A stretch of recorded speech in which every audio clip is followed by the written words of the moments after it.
tem um perigo iminente acontecendo, tem uma guerra próxima a estourar. O povo não está falando disso, ninguém está falando disso. Vão aí agora na internet, chama o Daciolo de louco, pode chamar, mas vão lá e vão dar uma olhada lá no evento Vostok de 2018. A Rússia com a China fazendo aí a articulação de guerra contra os Estados Unidos, toda uma guerra comercial. Por que, Daciolo? Porque é já o terceiro dia do Vostok 2018 na Rússia. De olhos postos no terreno, Vladimir Putin, a dividir mesa com outros líderes, esteve presente na terceira sessão dos maiores exercícios militares em 30 anos no país. 300 mil soldados querem matar uma massa, vão tentar matar uma massa.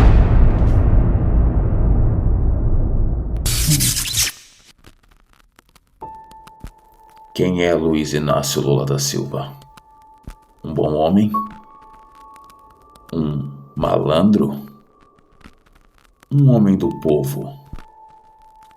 Um sádico?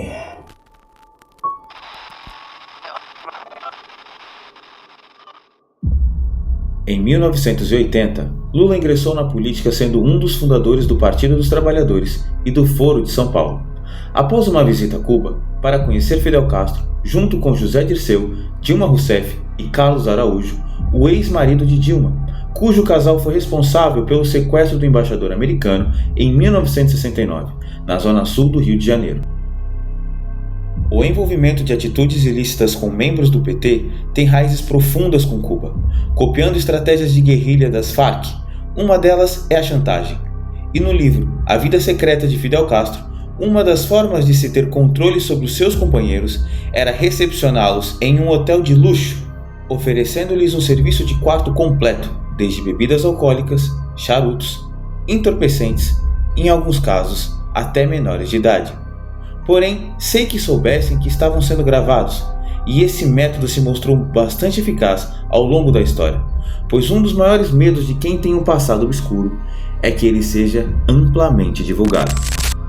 O segundo passo são as alianças políticas com vieses similares, prometendo-lhe alternância democrática de poder, fingindo serem partidos de oposição, mais conhecido como Teatro das Tesouras, ou seja, vendem-se como opositores, mas são faces da mesma moeda. O terceiro passo são os acordos com a elite da sociedade, prometendo retornos vantajosos a instituições e empresas dos ramos estratégicos da economia, bem como rádios, emissoras de TV, construtoras e bancos, que é uma forma financeiramente vantajosa e que, apesar das críticas públicas durante o período eleitoral, por trás das câmeras, os mesmos realizam acordos em benefícios próprios, como por exemplo, elevando as taxas de juros, facilitando o subsídio estatal para aquisição de bens ou por meio de novas leis para facilitar o crédito pessoal, iludindo você com parcelas a perder de vistas, te amarrando em um contrato com taxas de juros estratosféricos diluídos em suaves prestações, vendendo facilidades sem que perceba que estão caindo em uma armadilha.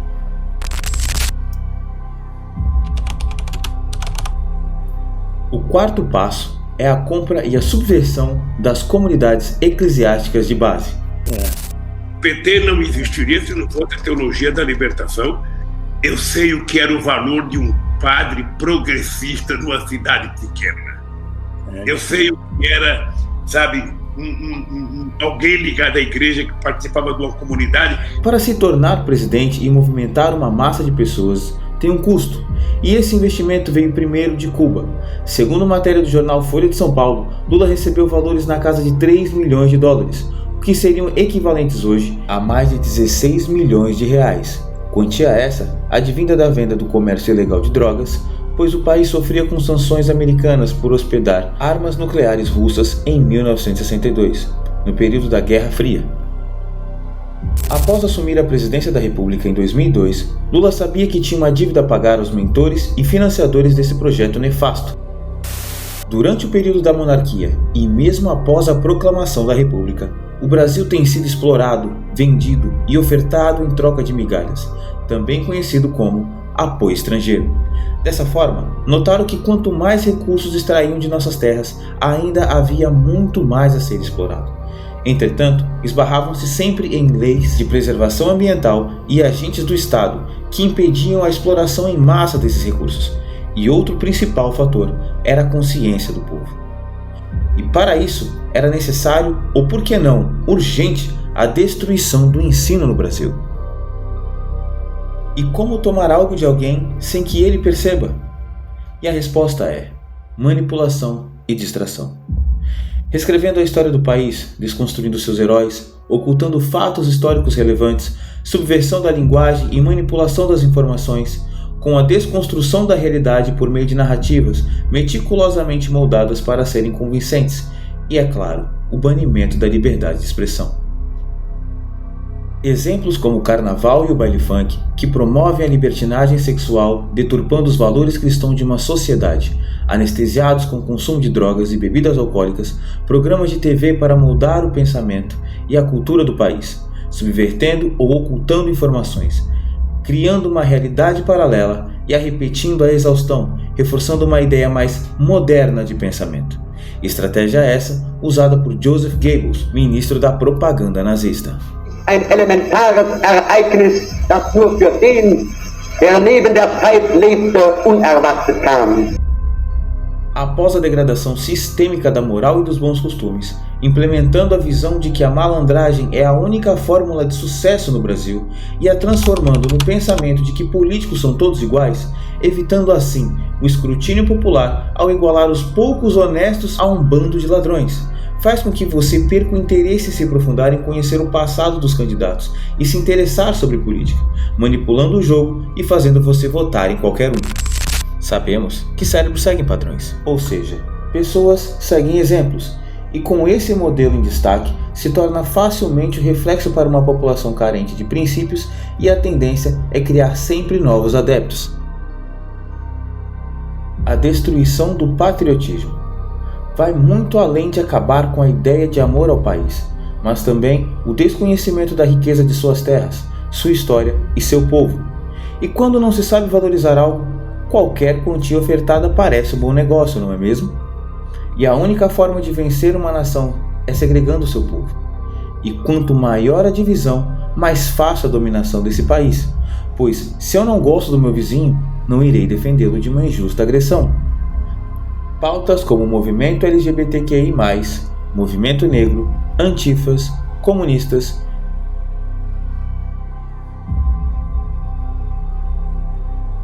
MST, feministas, defensores dos direitos humanos, causas ambientais, direitistas, capitalistas, liberais, libertários, dentre outros. São algumas das muitas formas de segregar o povo. Enquanto isso, o Brasil fica para trás, em todas as áreas estratégicas e econômicas. A distração perfeita para que países aliados do bloco de esquerda tragam empresas, ONGs e instituições filantrópicas para saquear nossas riquezas, mesmo que isso cause o extermínio de um povo, da fauna e da flora, seja ela através da corrupção ou de uma guerra civil. Quando se quer extrair o pior do ser humano, basta deixá-lo com fome, e lutarão entre si, pois já há uma divisão ideológica programada para contribuir nesse confronto, assim como acontece em todas as ditaduras. Isso fica mais fácil de entender quando analisamos quem são os países e regimes aliados ao governo Lula. Exemplos como China, Rússia, Irã, Venezuela, Cuba, Líbia, África do Sul, dentre alguns outros. Ou seja, todos os países de regime opressor nos quais mantém interesses dos mais variados no Brasil. Então te pergunto, o que seria mais vantajoso para você? Comprar apoio político pagando uma quantia X uma única vez, obtendo acesso ilimitado às terras de um país para que seja extraído suas riquezas, obtendo entre 90% a 95% dos lucros, ou comprar apenas os insumos, de onde geraria riqueza, emprego e prosperidade a esse país. Porém, seu lucro seria reduzido para apenas 20% a 30% no máximo. E não estamos falando de cifras na casa de milhões, mas sim na casa dos trilhões. Quantos desastres ambientais e vidas humanas foram perdidas por má gestão e falta de fiscalização governamental aconteceram no Brasil nos últimos anos? Sem dinheiro para a saúde, pessoas morrem esperando atendimento médico em hospitais deteriorados. Sem recursos, não há medicamentos. Não há verba para a educação e os nossos filhos não terão prosperidade. Sem verba para a segurança pública, a criminalidade só aumenta. Sem verbas para as forças armadas, ficamos vulneráveis às invasões externas ou até mesmo na preservação da Amazônia. Sem infraestrutura, nossos alimentos encarecem cada dia mais. Lula, em várias de suas declarações, demonstra não ter apreço algum pela vida humana. Durante a pandemia, foi capaz de dizer isso. Ainda bem que a natureza, contra a vontade da humanidade, criou esse monstro chamado coronavírus, porque esse monstro está permitindo que os cegos enxerguem, que os cegos comecem a enxergar, que apenas o Estado é capaz de dar solução a determinadas crises. Durante o período eleitoral de 2018, vimos a tentativa de assassinato de reputação de Jair Bolsonaro. Vendo sua ineficácia, tentaram então tirar sua vida através de uma facada por um ex-filiado ao PSOL. Porém, como disse José Dirceu, a adesão ao bolsonarismo, certo, foi para nos tirar do poder, porque nós vimos ganhar a eleição de 18. Se a Dilma governasse até o final do governo dela, o Lula sendo candidato em 18, nós venceríamos a eleição. Aliás, ele venceria em 18 com tudo que aconteceu, ou em liberdade elegeria o Haddad. A possibilidade era grande. Podia acontecer qualquer fato, como acontece às vezes, né, que impedisse isso, né, ou erros nossos, como foi a facada ao Bolsonaro, como foi a decisão do Fachin, né, as coisas imprevisíveis na política. Olhando mais atentamente, vemos que o plano chinês era se tornar a maior economia do mundo com seu projeto de poder até 2030.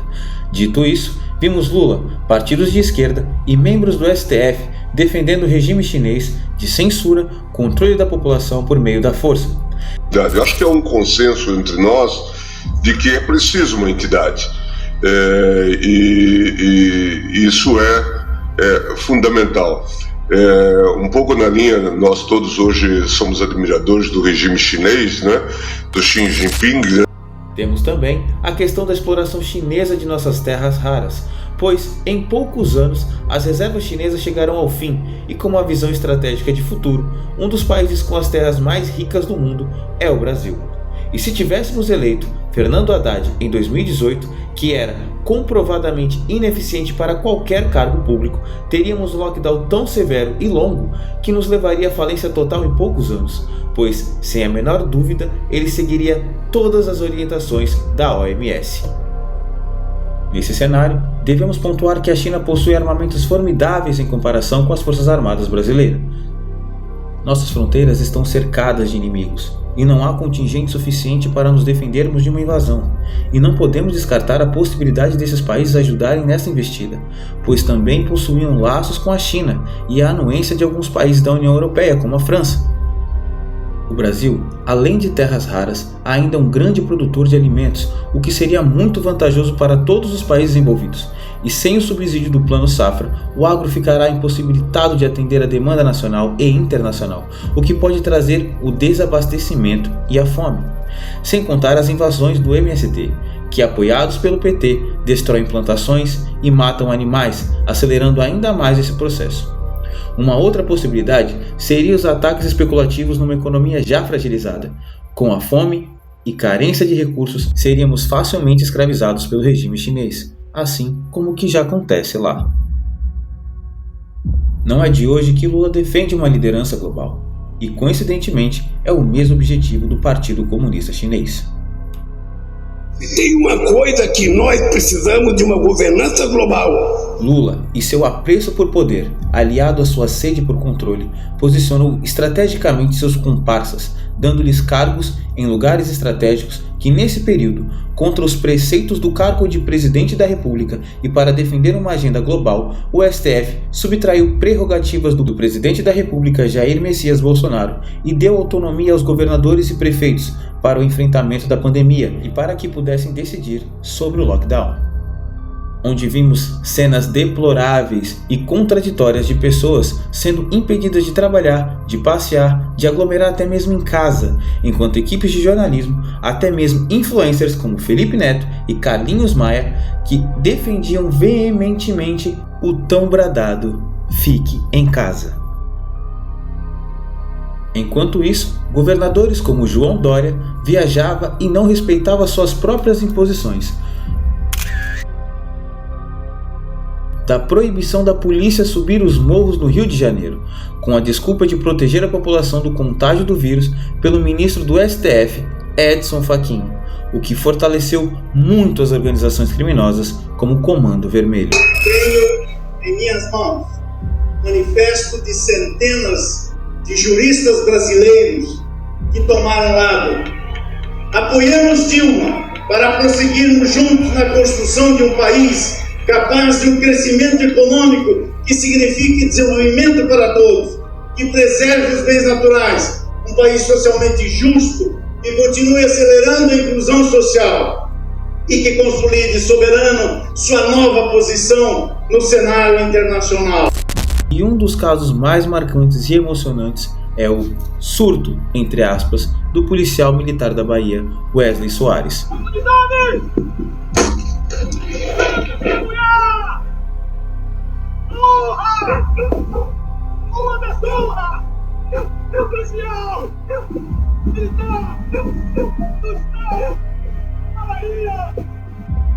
Poucos têm coragem para dizer o que desencadeou este tal surto, mas tudo leva a crer que era um homem que não conseguia mais obedecer ordens injustas e sem sentido contra o seu próprio povo. Ele estava revoltado, como todos nós estávamos na pandemia, cumprindo determinações que não era função da PM, fechando estabelecimento. Pedindo a um trabalhador de. Eu cheguei até a ponderar. O Renato seu banco. A gente podia acompanhar o órgão responsável em fechar o estabelecimento. Não, a PM fechar. A PM não precisa dessas guerras, né? Já tem guerra demais. E eles. Surtou, eu digo, não, ele não surtou. Ele não surtou. Ele não atirou ninguém, no momento não, porque ele não quis. Pescadores se aproximaram dele, ele mandou sair de perto. Entende? Então, ali realmente eu chorei, não conhecia. Estava assistindo ao vivo, chorei.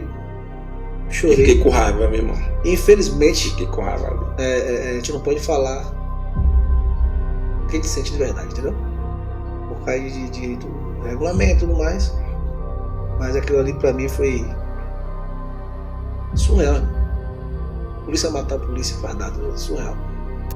Quando vemos essa subserviência e ineficiência ao combate à criminalidade do Brasil, podemos associar a ideia de que estão criando um narco-estado paralelo, no intuito de que, caso o povo se rebele contra esse sistema nefasto de esquerda, eles tenham, além do aparato estatal, que em caso de falta de apoio ao seu projeto de poder e dominação, eles possam acionar o plano B, que seria o uso das facções. Talvez, por isso, tentaram nesse ano de 2025 uma aliança entre Comando Vermelho e Primeiro Comando da Capital.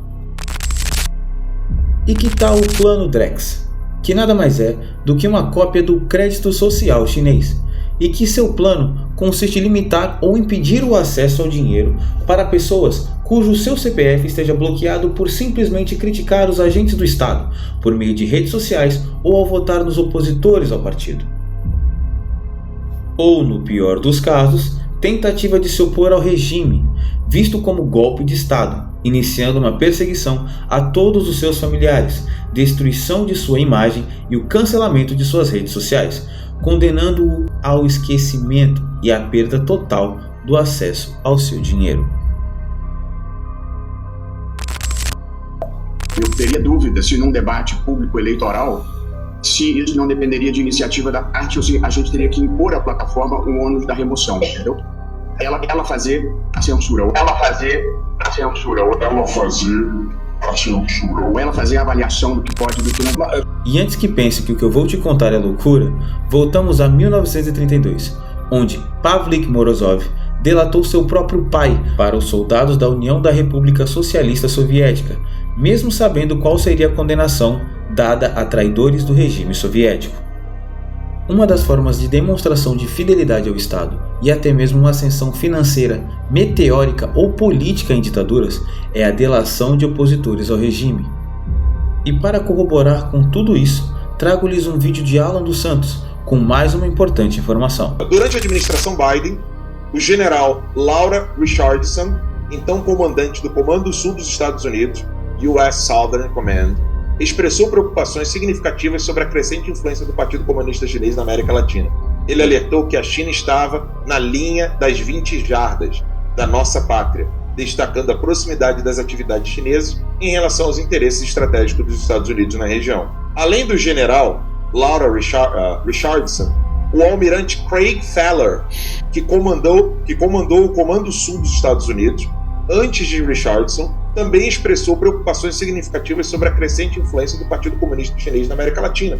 Durante seu mandato, Faller alertou para as atividades da China na região, incluindo investimentos em infraestrutura portuária, empréstimos com fins políticos, diplomacia de vacinas que poderia comprometer a soberania dos países e o uso de tecnologia de vigilância estatal.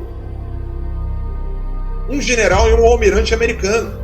Você viu Gabeira falando que a audiência da Globo News, que é qualificada e esclarecida, ela não vê nenhum problema na condenação da Débora. E ao relacionar todos esses absurdos, temos mais uma nova modalidade de loucura coletiva, que são os tais bebês reborn.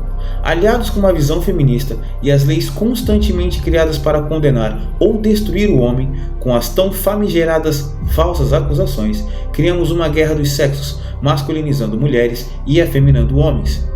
E para piorar, temos a condenação dada a uma mulher que pichou uma estátua da, entre aspas, justiça, com batom. Uma pena de 14 anos em regime fechado, enquanto absolve um piloto preso com mais de 400 quilos de cocaína.